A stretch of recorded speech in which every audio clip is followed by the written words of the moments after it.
Buttercup Farm and Betsy. The morning mist veiled the pumpkin patch, clinging like persistent dreams. Barnaby Buttercup, face-etched with the maps of time, scanned his orange domain. Each plump sphere held the silent promise of autumnal delights, pies spiced with warmth, grinning jack-o'-lanterns, the very essence of the season captured in fruit. Kneeling, his work-worn hands coaxed around an Atlantic giant, a patchwork of emerald and gold. A guttural purr resonated through the air, halting his appraisal. Barnaby's lips quirked in a knowing smile. "There she is," he murmured, affection lacing his tone. Betsy, his venerable harvester, rumbled into view, her metallic shell catching the weak sunlight. Scars marked her surface, each a badge of honor earned through years of loyal labor. He slapped her flank. The cool metal, a steadfast presence he knew well. His grandfather, whose fingers were permanently dyed with earth, had brought Betsy home in '58. Barnaby could still recall perching on his knee, feigning control as they navigated waves of ripening wheat. Buttercup Farm wasn't just ground. It was woven into his very being, a legacy he breathed and bled. He'd sooner wrestle a bear than let some city slickers, with their pristine vehicles and condescending airs, pry it from his grasp. He settled into Betsy's cab, the deeply rutted seat familiar as a favored glove. With a protesting shudder, the engine coughed awake, then roared, vibrating the soil beneath them. The hour of harvest had arrived. The hour of defense. He tugged his cap lower, a spark of defiance in his gaze. The pumpkins awaited their fate, and Barnaby, with Betsy as his steadfast ally, stood ready. A purple Porsche arrives. The growl started low, a distant rumble that vibrated through the floorboards of the general store. Then it escalated, a high-pitched whine that made Mrs. Higgins' cat, Mittens, leap off the porch swing. Barnaby Buttercup, squinting against the autumn sun as he surveyed his pumpkin patch, barely registered it at first. He was more concerned with the blight threatening his prize-winning Big Macs. Then the purple blur hit Main Street.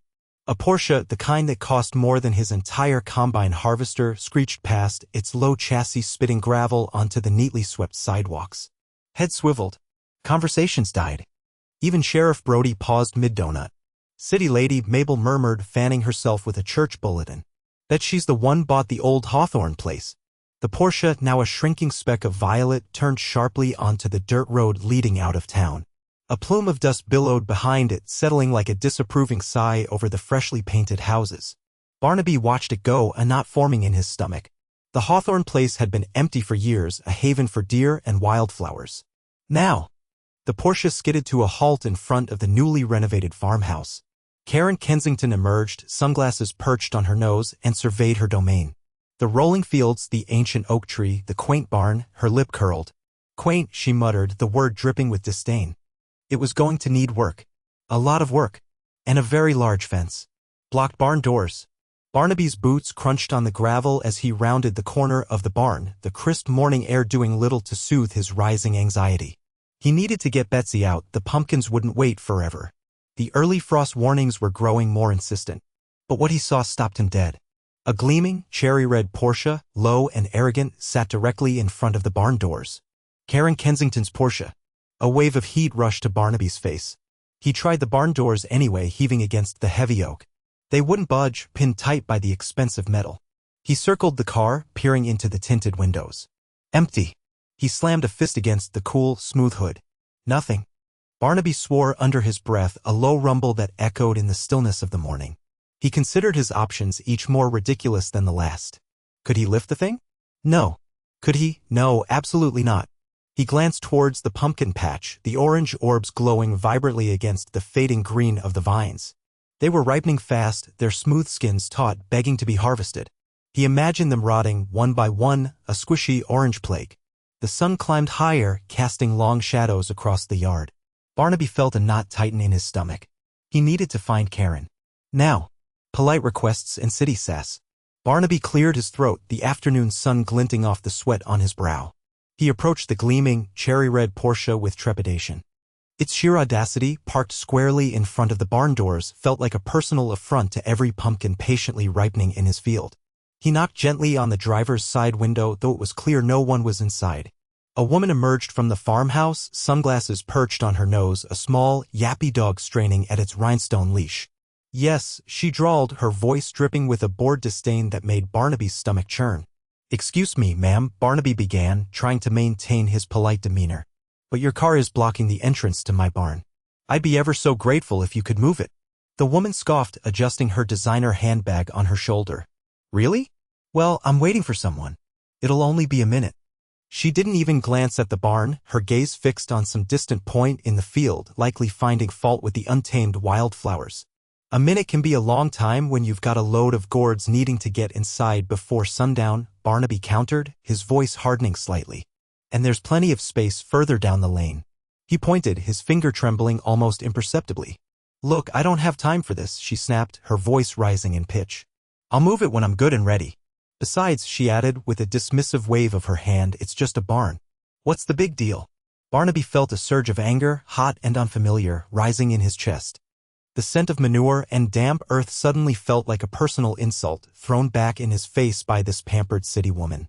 He clenched his fists, digging. An unsuccessful shove. Barnaby set his jaw. He wasn't waiting for a tow truck, not when his prize-winning pumpkins were baking in the afternoon sun, every minute precious. He just moved the blasted thing himself. He wedged his shoulder against the Porsche's cool, unforgiving fender and pushed. Nothing. He grunted, pushing harder, his boots slipping slightly on the gravel. The car remained stubbornly stationary. A giggle sliced through the air. "Karen." He straightened, wiping sweat from his brow. She stood by the open door of her McMansion, phone held high, recording him. "Having a little trouble, Barnaby?" Her voice dripped with saccharine malice. "Perhaps you need a man's touch." He ignored her, focusing on the task. He positioned himself lower this time, trying to get better leverage. The metal bit into his shoulder, but he pushed with every ounce of strength he possessed. Veins throbbed in his neck. His face burned crimson. The Porsche didn't budge. "Oh, this is gold!" Karen shrieked, the sound echoing across the pumpkin patch. Barnaby, breathing heavily, glared at the offending vehicle. It stood there, sleek and mocking, a monument to Karen's entitlement. He could feel the anger simmering, a low, dangerous heat in his gut. He wiped his brow again, the setting sun glinting off the moisture. The angle of the light caught the hard lines around his mouth, the grim set of his jaw. This wasn't over. Not by a long shot. Pumpkins in peril. Dampness seeped through Barnaby's trousers as he knelt.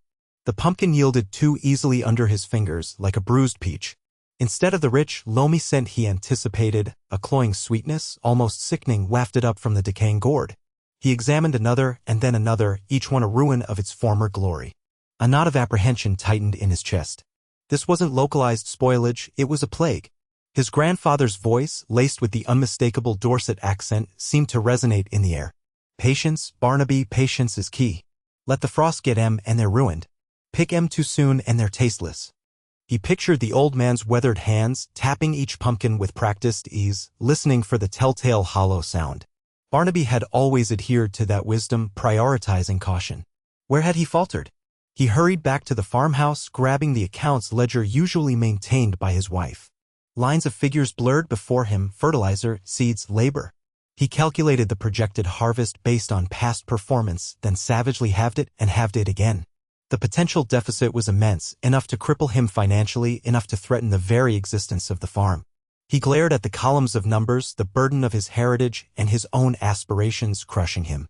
A coldness, deeper than the autumnal chill, settled into his marrow. This was more than just a rotten crop, it was a catastrophe. And a nagging suspicion persisted. The arrival of that Porsche and its driver felt inextricably linked to this unfolding disaster. The final warning.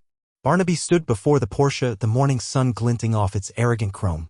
"Karen," he said, his voice low but firm, "I'm telling you one last time. Move your car." Silence. He stepped closer, the scent of rich leather and imported wax assaulting his nostrils. "This isn't a game, Karen. My harvest starts in an hour. That vehicle is obstructing access to the barn." He paused, hoping for a flicker of understanding, a glimmer of remorse. Instead, he saw her silhouette through the tinted windows, arms crossed, a picture of defiant entitlement. "Fine," he said, the word heavy with resignation. "Don't say I didn't warn you." He turned, the gravel crunching beneath his boots as he walked toward the barn, each step deliberate. The rumble of the harvester coughed to life, a mechanical beast awakening from its slumber. The smell of diesel filled the air, a sharp contrast to the cloying sweetness of the ripening pumpkins. He climbed into the cab, the familiar seat offering little comfort. Through the dust-streaked windshield, he could see the Porsche, a gleaming obstacle in his path.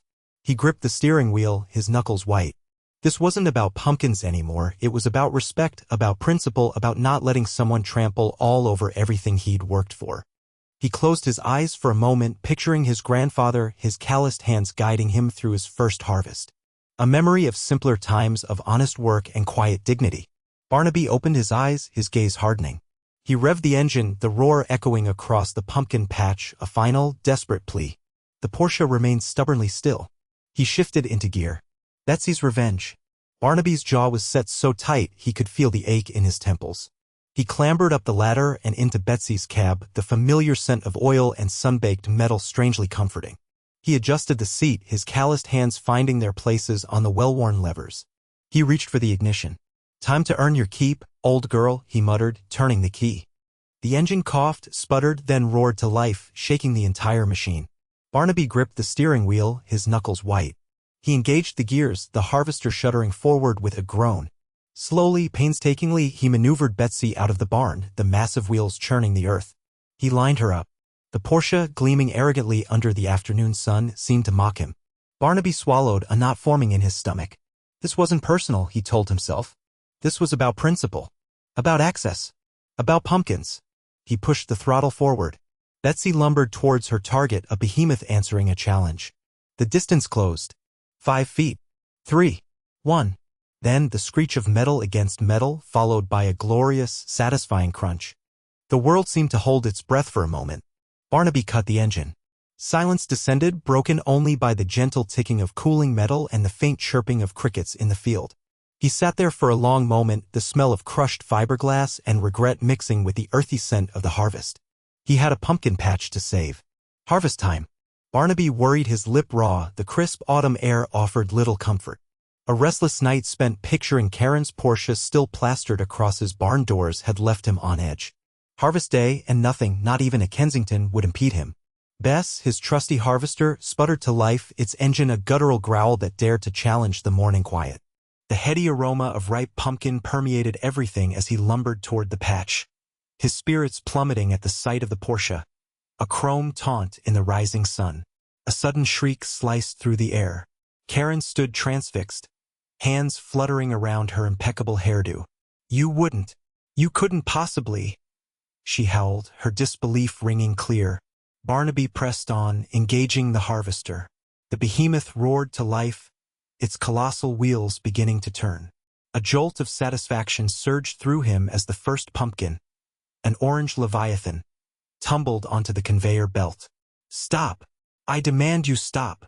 Karen's pleas escalated to full-blown hysteria. Then, a siren's mournful cry pierced the air. Deputy Darla, her expression stern, emerged from her cruiser. A small knot of townsfolk had gathered at the field's edge, their faces a canvas of shock and amusement. Darla approached Karen, her tone unwavering. "Ma'am, I need you to move away from the equipment." Sputtering with outrage, Karen was escorted to the patrol car. Barnaby resumed his labor, the steady, rhythmic chug of the harvester a percussive declaration of his resolve. Later, Barnaby displayed his prize-winning pumpkins in the town square, a vibrant tapestry of orange against the weathered stone. A murmur of admiration rippled through the crowd. They were magnificent specimens. He surveyed the gathering. "These are the bounty of our land, the result of dedication and mutual respect." Barnaby's smile spread. He understood, with a certainty that settled deep within him, that this was where he belonged. He knew the land was in good hands. A wave of applause thundered through the square, a chorus of support that warmed him to the core.